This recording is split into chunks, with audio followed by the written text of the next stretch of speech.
Mr. Jafari, you are one of the few pilots who tried to shoot at an UFO. And can you tell us what happened when you are in the air and you have seen for the first time an object you could not explain? How looked it like?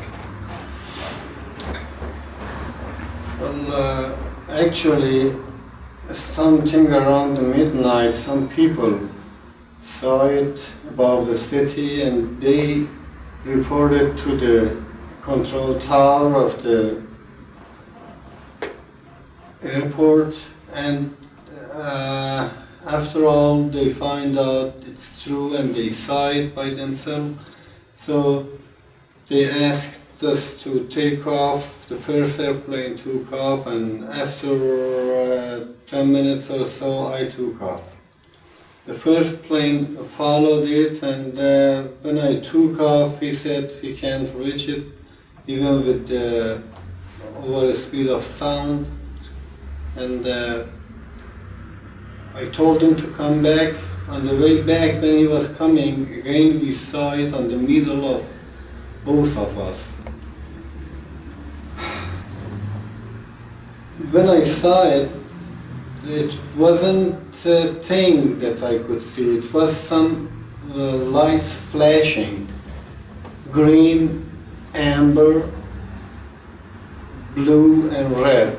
These four colors was flashing from four sides of and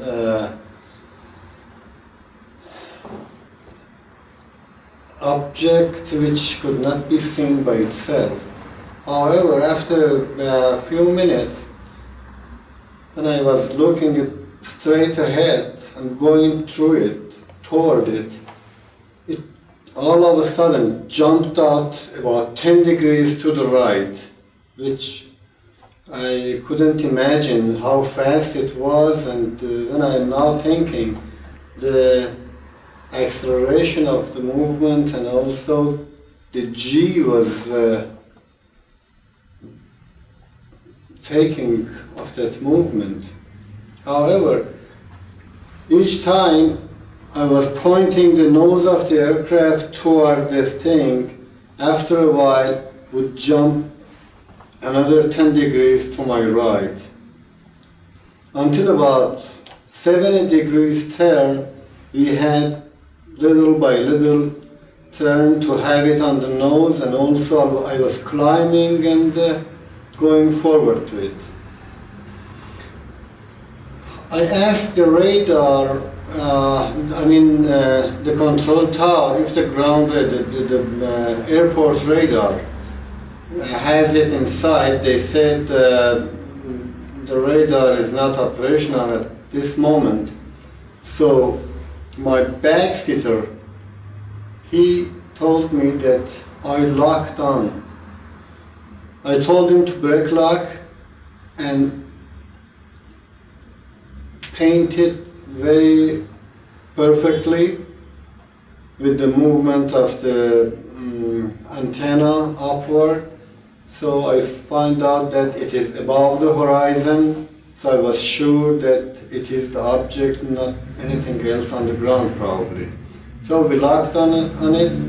It was now 26 miles away us, and we figured out, we calculated the altitude was 33,000 feet.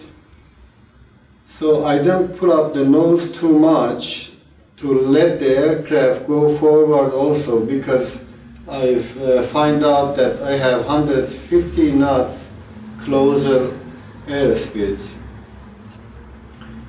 So after a while again, I was looking at it, and also inside the radar. This time when I looked at the radar, we were close to 25 miles, which it means 1 mile we got closer. And all of a sudden, by the chance of course, I was looking at the radar, I saw it jumped back about 2 miles and went to the 27 miles and stopped there. It was something unusual to have such a thing flying above that altitude and doing all these things. So between all of this wandering, I saw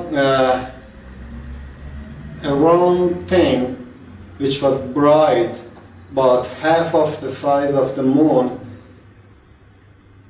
and moving downward, came below the horizon, and from below the horizon it started to come toward me.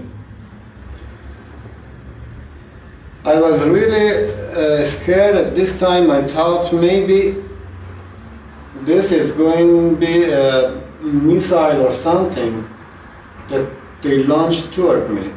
Well, the radar was locked on the main thing, so it couldn't be used for this one, because that could take a long time to break lock from that one to lock on this one, and plus that if I could think that it's a missile, that was no use for it. So the only thing I thought, I said maybe I use another kind of the missile to shoot at him.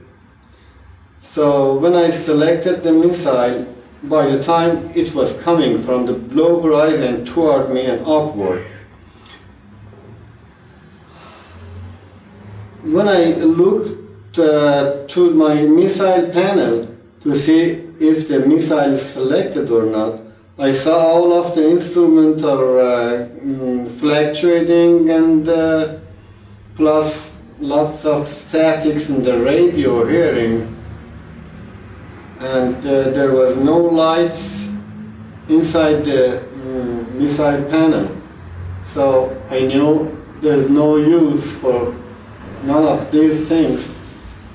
And to jump out in case of the collision with the second thing, which I would think that maybe it's a missile, it was very dangerous, because if I would jump out in that direction, I would come down with the parachute right inside the blast.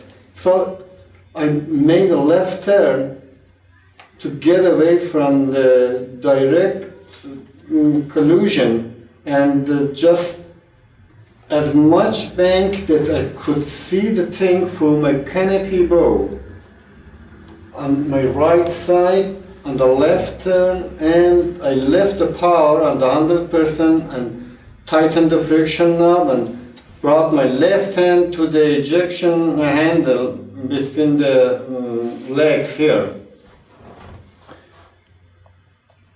And it came forward and forward, and I thought if it comes somewhere around closer than 4 or 5 miles, there is no time to delay. I have to jump out.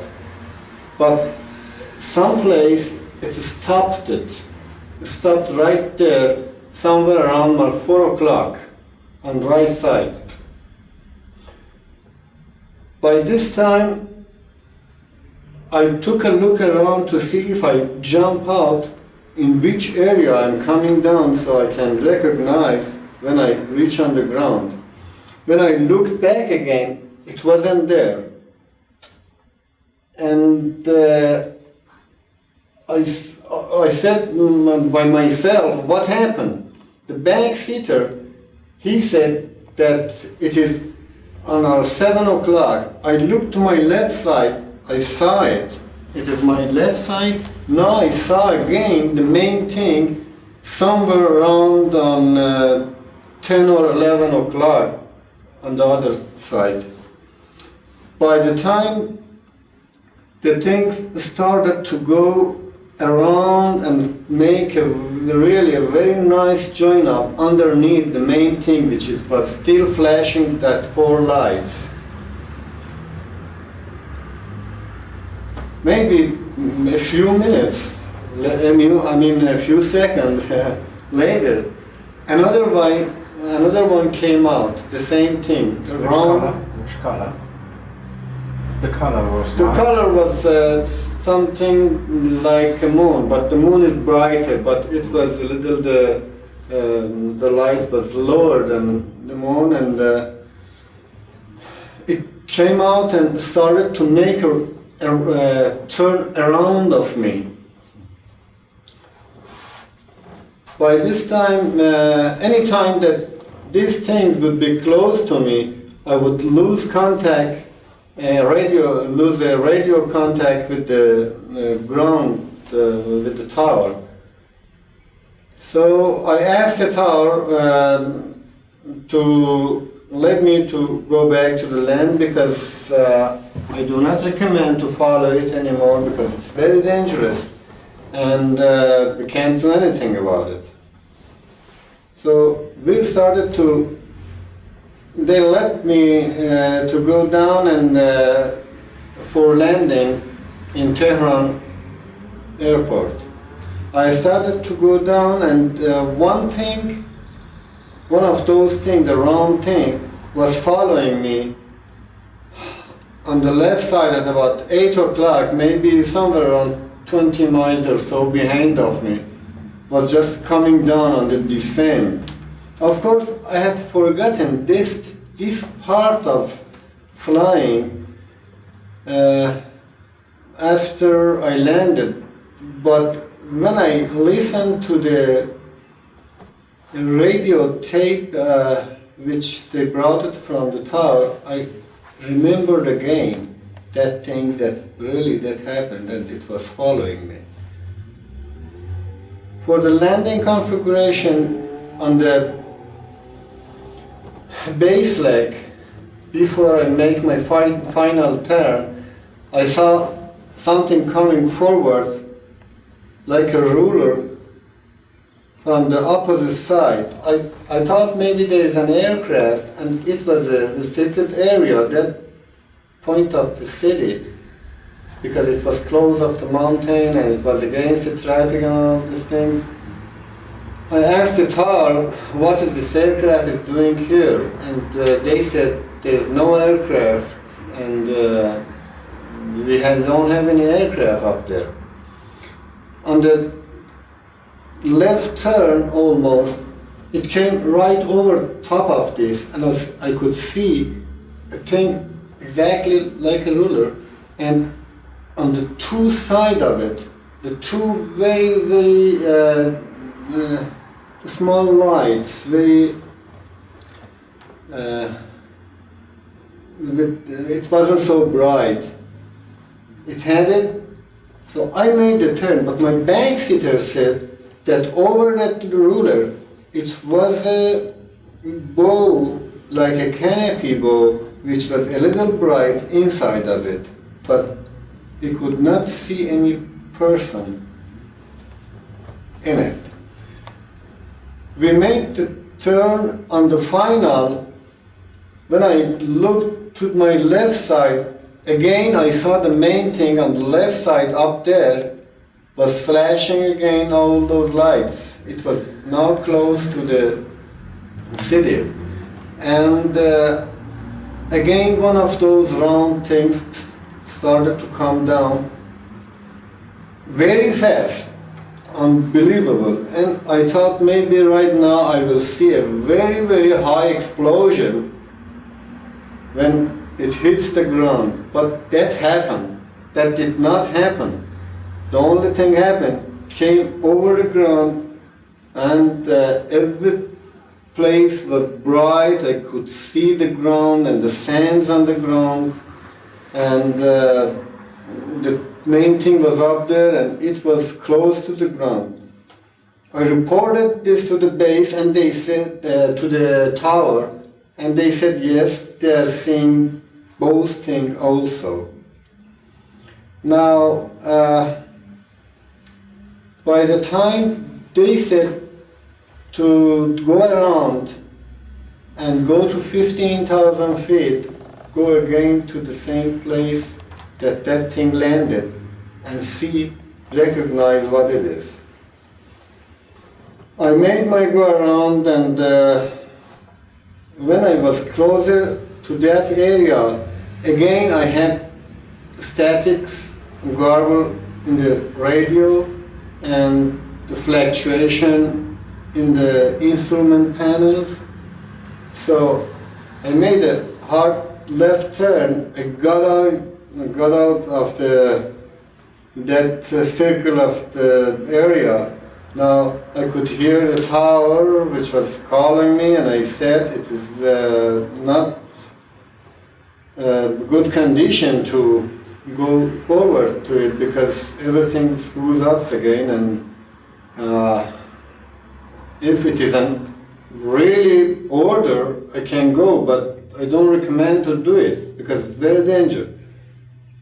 So they told me to go back and land, and we landed. Of course, during the whole flight, we could hear a siren, which later on I understood that many other overfly pilots, they had reported it also. We could hear the siren also. We landed, and still the tower and the people inside the tower, they could see the thing, both of them. And when after landing, when I went to the tower, it was gone. They said they all of a sudden took off and through the sky disappeared. Next morning, with a helicopter, we flew to the places, to one place that it was landing, and the siren was coming from that area. With the DF of the helicopter, we went over the place which the siren was, and it was exactly what we thought last night it landed there. There was nothing. It was a free area. It was just a desert. Just sands. No housing, no garden, nothing. We were over it.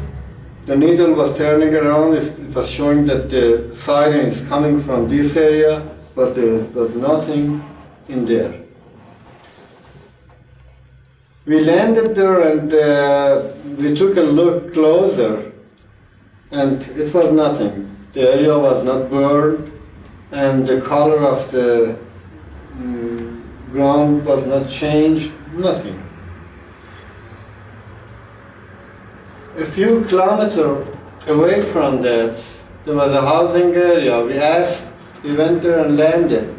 So the people, when they heard the helicopter landed, they came out, and we asked them if they heard anything last night, or they saw anything last night.